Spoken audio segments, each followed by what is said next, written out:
Ben d'abord, qui êtes-vous pour juger? Qui je suis, mais n'importe qui. Ce que le tribunal veut précisément faire, c'est que n'importe qui soit concerné, que n'importe qui puisse apprécier d'une manière juridique, en fonction d'un certain nombre de lois internationales que nous n'inventons pas, qui existent, la politique américaine. Vous savez que Luther disait « tous les hommes sont prophètes ». Eh bien, en somme, tous les citoyens doivent être capables de juger, d'apprécier.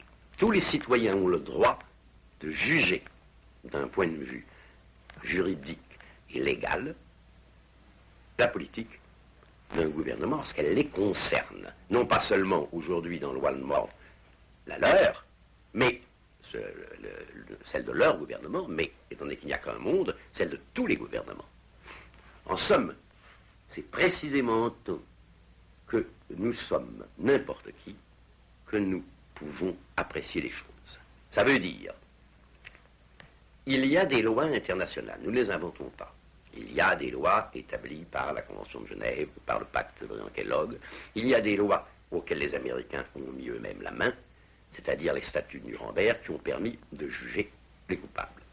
Qui étaient les Américains pour juger ces coupables?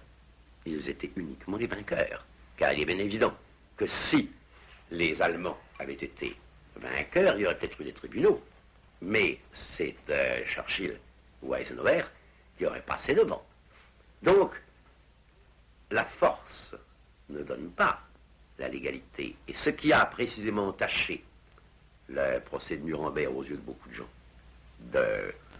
d'irrégularité, c'est qu'au fond, il était fondé sur la force, sur une victoire. Ce qu'il y a au contraire dans notre cas, c'est que nous n'avons aucune force. Nous n'avons aucun pouvoir. Je vous le répète, c'est ça le caractère des intellectuels.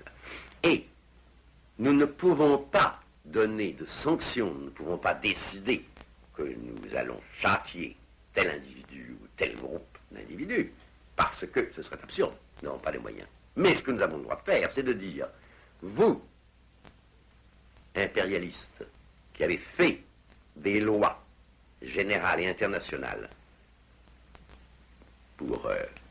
contre certains aspects que peut prendre une guerre, tombez-vous ou non sur les lois que vous avez fait vous-même.